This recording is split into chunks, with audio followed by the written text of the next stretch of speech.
The Jack Benny Program.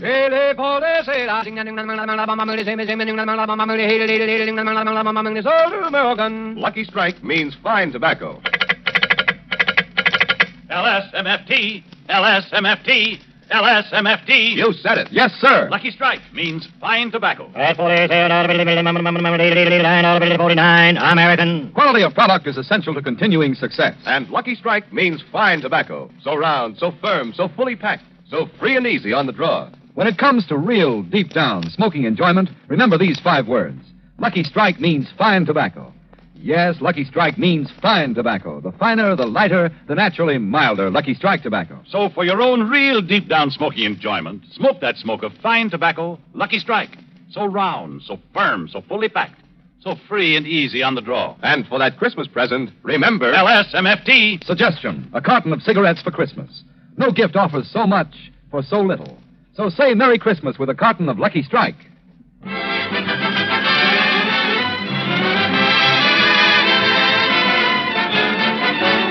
The Lucky Strike program starring Jack Benny with Mary Livingston, Phil Harris, Rochester, Larry Stevens, and yours truly, Don Wilson.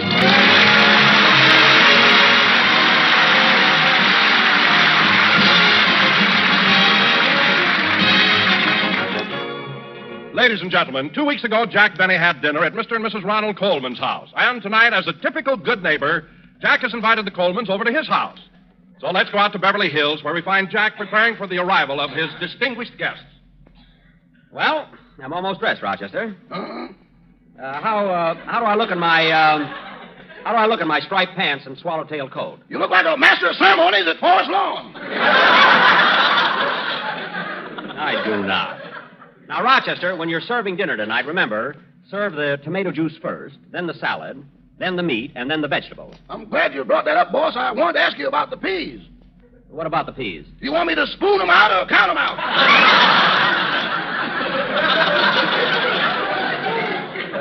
Spoon them out tonight. There's nothing too good for the Colmans. And don't forget, for dessert, we're having a flaming plum pudding. How do you fix it, boss? Well, you take the plum pudding and put it in a bowl. Then you take a pint of brandy, good brandy, real old brandy, and you pour it over the pudding. Continue, boss. You fascinate me. Then you take a match and set fire to the brandy. You what? You take a match and set fire to the brandy. Boss, I doubt if I'll have the heart.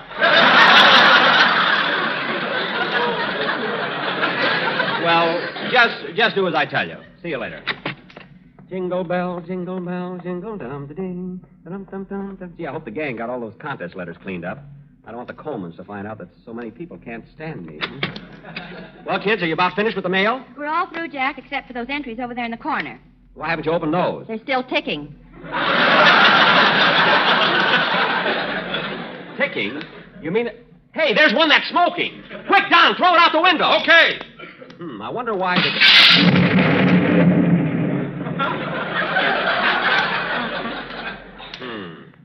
Fine Christmas spirit. That thing could have... Hello, Mr. Benny. Huh? Who are you? I was just passing by and something blew me in.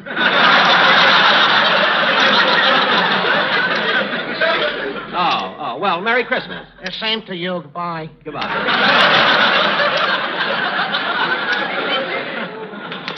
Now, kids, we've got to get all these letters read because the contest ends tomorrow night, December 24th, Say, Jack, listen to this letter I just opened. I think it's from a Scotch girl. A Scotch girl? What does it say? I can't stand Jack Benny because his nose is warmer than mine. Signed, Lassie.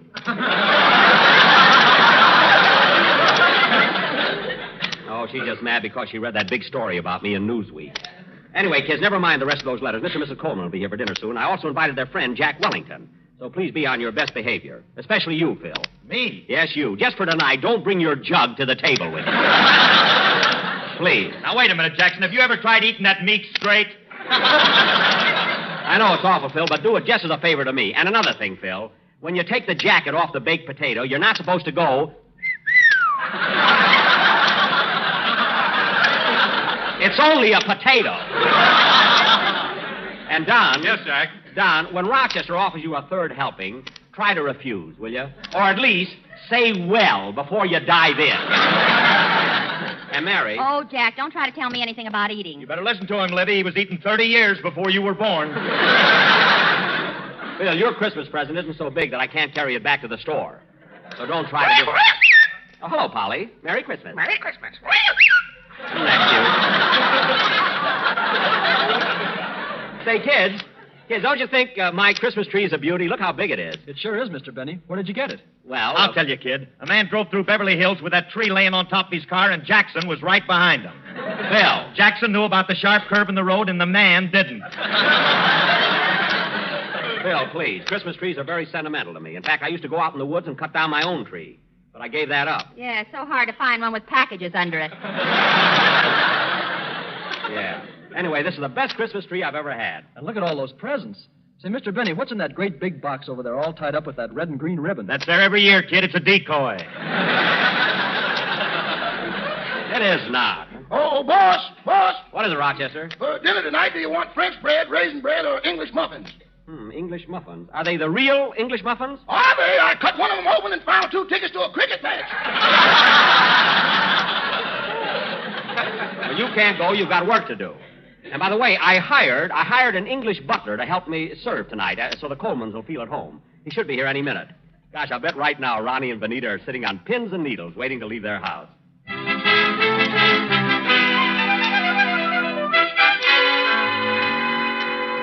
Oh, Ronnie, where are you? Right here in the library, Benita.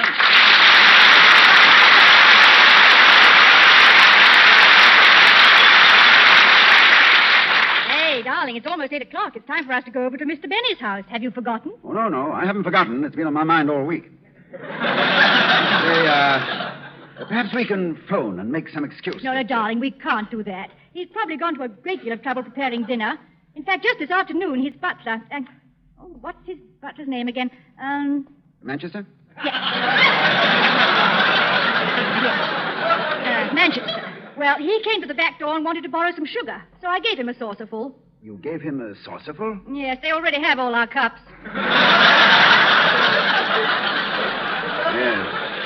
Yes, I wondered why Sherwood served my afternoon tea in a Dixie cup. But I guess you're right, Benita. Maybe we should go. I'll never forget when Benny invited us to his house 3 years ago and we didn't show up. You know, it made him so angry he wrote a letter to Britain asking for his bundle back.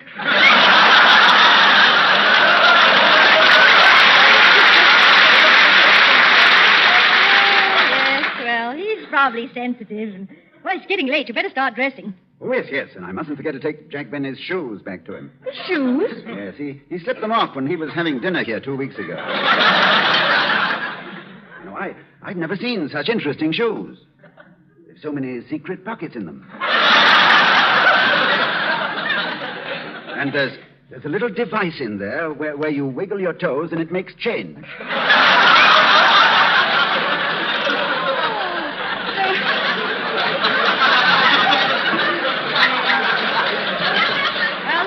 Shoes belong to Mr. Benny. I should have known they weren't yours when I saw the box spring in the arch support. Yeah, I noticed that, too. By the way, Benita, who's invited to the dinner besides us? Well, I understand there'll be Mary Livingston. She's on his program, you know. Mary Livingston. Didn't she at one time work behind the stocking counter at the May Company? Yes, and I can't understand her giving up a good job like that.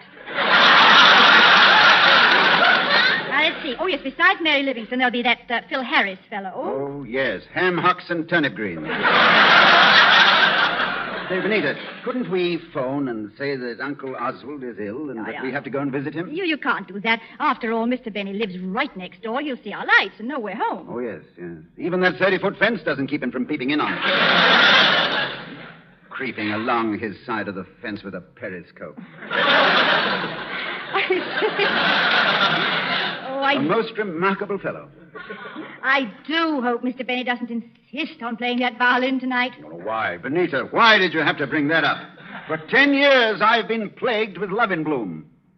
I've hoped, I've wished, yes, even prayed for a minor disaster, a fire, a tornado, even termites, anything. But destroy that violin. But darling. Well, if he can't be stopped, then in the name of heaven, let him play it right. Give him the will. Give him the strength. Give him the talent to hit that high note. Perhaps he's got short fingers. Well, every day for 10 years, it's been love in bloom. And now it's a new one. Kiss me once and kiss me twice and da-da-da-da-da.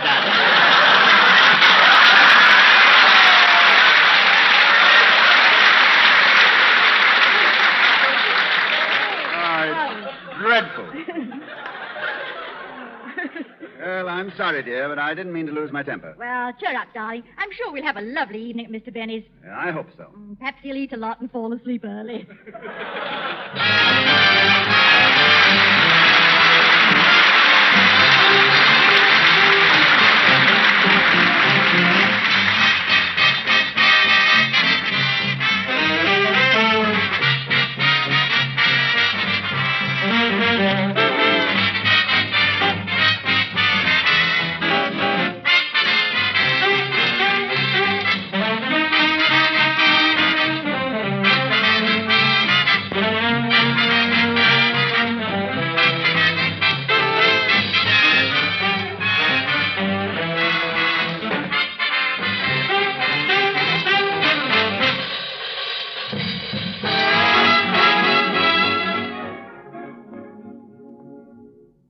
Jack, do you want to come in the dining room and see if the table looks all right? In a minute, Mary. I'm busy.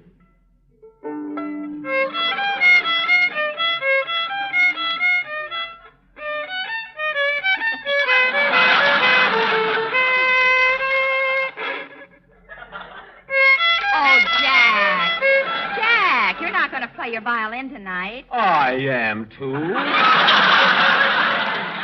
The Colmans are pretty high-class people. They don't go places just to eat.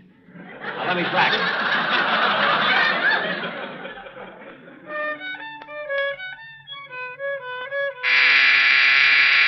I'll have to get a new string. That was the door buzzer. Oh, say, maybe that's the... Never mind, Rochester, I'll get it. Yes?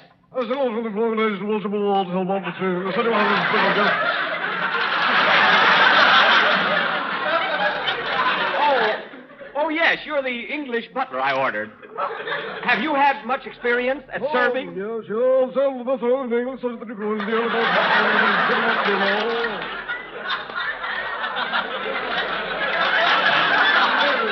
Well, good.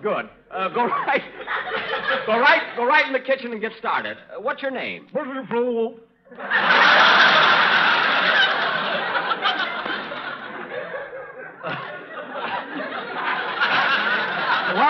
was that?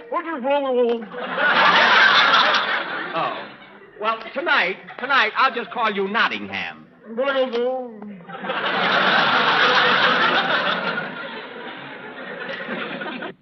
Jack, who is that? It was the English butler I hired. For tonight, I'm calling him Nottingham. Do you think that's English enough? Why don't you call him the White Cliffs of Dover? No, that's too long. Maybe Hey, Jackson, why don't you call him Heathcliff? Heathcliff? Sure, you're trying to pull a bluff. Oh, Philsy, they ought to hang you up instead of your stocking. You can say that again. Oh, that must be the Colmans now. I'll get it. No, Rochester, that's why I got the English butler. Nottingham, answer the door, please.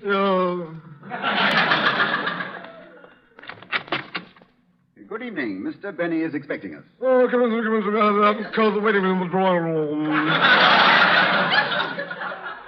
What was that? Come in, sir. They haven't called the waiting room in the drawing room. Oh, you're the fellow who sells the tobacco.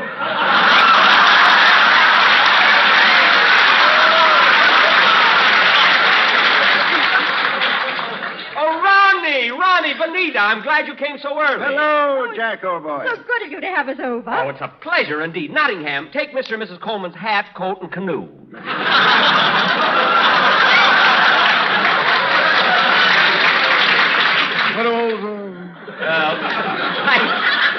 Thank you. You know, Jack, I just made an awful mistake. I didn't know you had a second butler. Oh, yes, he's English, you know. But his English accent is so thick.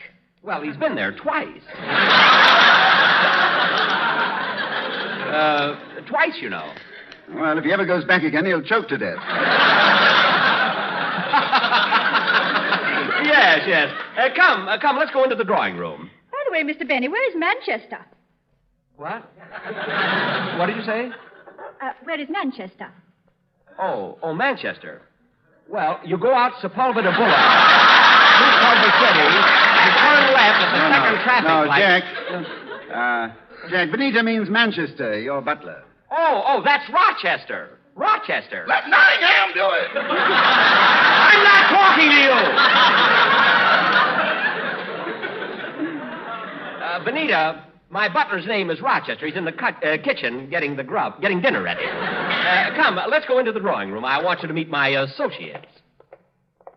Here we are. Mr. and Mrs. Colman, this is my radio cast. How do you do? How do you do, Mr. and Miss Coleman? Hiya, Ronnie. Benita, what do you hear from the tea and crumpets? Well, you know, Ronnie, he's Phil's such an unruly blighter. You should excuse the expression. By the way, Ronnie, I have a little surprise for you this evening. I also invited your friend, Jack Wellington, to dinner. Wellington, splendid. Did you hear that, Benita? Yes, isn't that nice? Sit down, folks. We'll have cocktails in just a few minutes. I hope you'll pardon the way my house looks, but I've been so busy opening mail. Oh, that reminds me. How is your I Can't Stand Jack Benny radio contest coming along? Oh, wonderful, wonderful. Of course, it ends tomorrow night. So, Benita, if you want to get your letter in, be sure it's postmarked before midnight, December 24th. You know, Jack just received a citation in Congress because of all the national unity his I Can't Stand Jack Benny contest is promoting. Was that national unity? Yes, it's the first time in history that the Republicans and Democrats agree on the same thing. Yes, sir, that's me. Yep. Oh, Ronnie, look at that Christmas tree. Isn't it beautiful? Yes, it certainly is. I suppose you folks have a nice Christmas tree, too. Well, we bought a nice tree, but while we were driving home, a peculiar thing happened. Yes, Ronnie made a sharp turn, and that's the last we saw of it. Oh, that's a shame. Well, how about some cocktails? What would you like, Ronnie? Oh, nothing right now, thanks, Jack, but after dinner, perhaps a little B&B. Oh, so will I. For dinner, I always have an S&S. S&S. Now, what's that? Half soda and half sympathy soothing syrup. Yes, it's awfully good. What? Oh, he must mean that Wellington is here. Oh, come right in. Come right in. Hello, Benny, old boy. Ronnie, Benita. Wellington. Mr. Benny told us you were coming. Mr. Wellington, this is my radio gang here. It's Mary, Phil, Don, and Larry. Well, we're all here now. Hey, Wellington, you lost half your glasses. Phil, that's a monocle.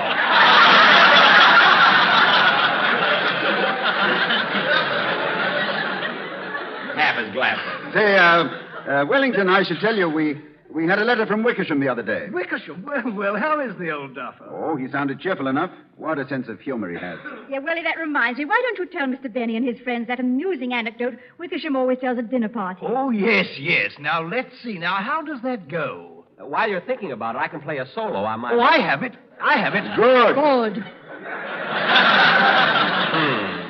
Go ahead, Wellie. Tell that amusing story. Well, it seems that there was a rather old codger in London who was somewhat hard of hearing, and he was riding on a westbound tram toward... No, Wellington. It was an eastbound tram. Oh, yes. He was riding on an eastbound tram. He was going to Trafalgar Square, so it must have been a southbound tram. By Jove, Benita, you're right. It was a southbound tram. Well, anyway, he wanted to get off at Wembley Station. You see, Jack, Wembley is the station where the tram stops. Oh, good. I thought the man wanted to jump off. Well, anyway, this old codger turned to the woman standing next to him and said... Wasn't it a man standing next to him? No, it was... By Jove, it was a man. Anybody here care to shoot a game of pool? Mary. Anyway, he turned to the man standing next to him and inquired, is this Wembley? And the man said... No, wait. You forgot to mention that the second chap was hard of hearing, too. Oh, yes, that's important. Well, he turned to this stranger and asked, is this Wembley? And the stranger, who was hard of hearing, said, no, this isn't Wembley, this is Thursday. So the old codger... I say, did I tell you that this old codger was also hard of hearing? Oh, yes, you told them that when you mentioned it was a westbound tram. Southbound. Oh, yes, Trafalgar Square, that's right. So the old codger who was hard of hearing said Thursday, so am I. Let's get off and have a drink.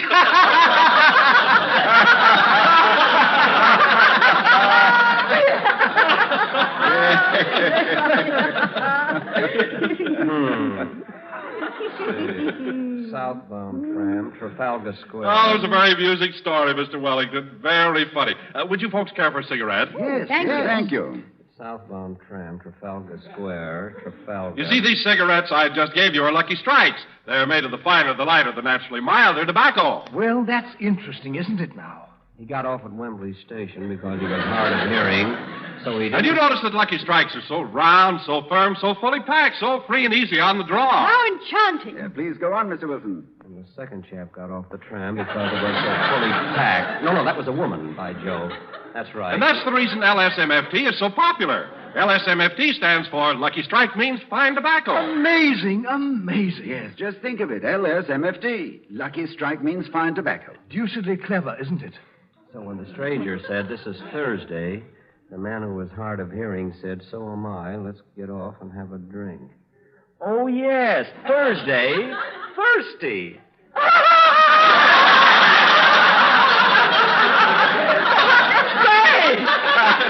That is a clever anecdote. Yes, sir. Oh, that's a hootie. Oh, here come the cocktails. Set them right over here, Nottingham. Oh.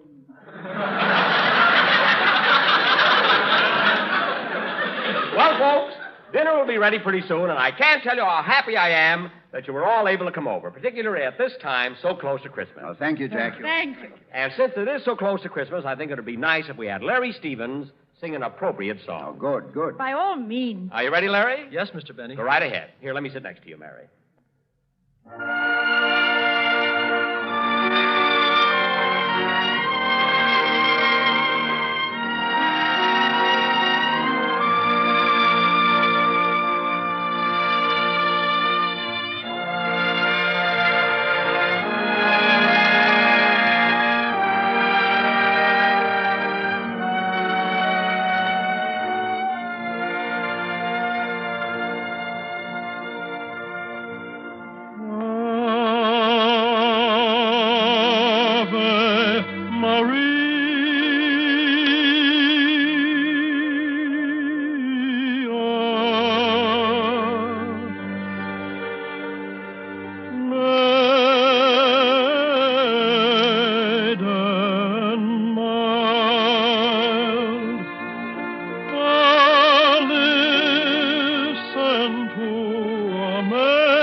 That was very nice, Larry. Now, folks, let's all have a cocktail before we go into dinner. Oh, that's fine. And, Jack, if you don't mind, I'd like to propose a toast. Of course, Ronnie. We'd love to have you do it.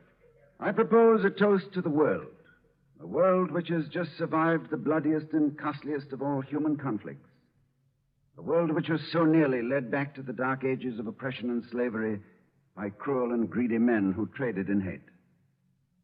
It seems impossible that there could be any more suffering than mankind has just endured.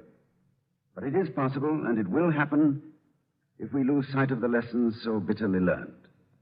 Let us remember that men everywhere are our neighbors, and their right to life and freedom is as precious to them as ours is to us. So here's a toast to all the people in the world. May we, by working together for a lofty purpose and with God's help, achieve the goal that mankind for 20 centuries has striven for. Peace on earth, goodwill to men. Merry Christmas, everybody. Merry Christmas. Merry Christmas! Merry Christmas, everybody! Merry Christmas!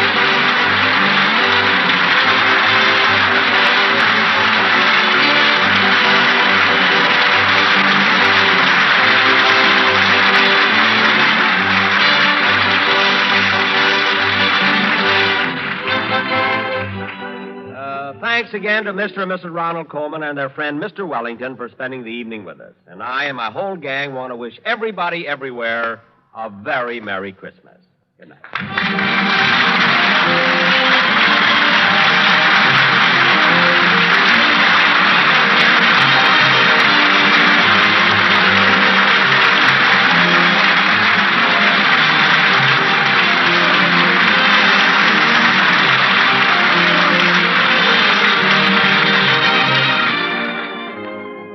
Ladies and gentlemen, the contest ends tomorrow, December 24th at midnight. If you haven't sent in your entry, do it now.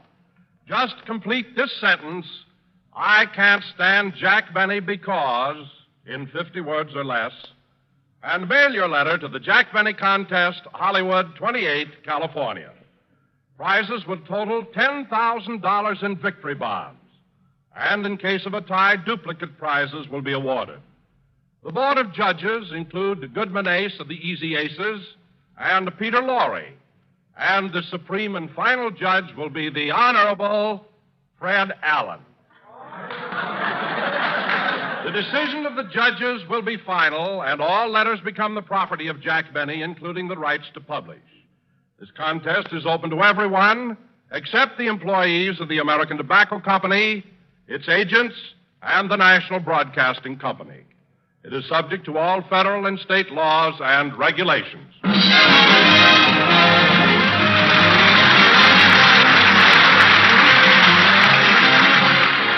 This is the National Broadcasting Company.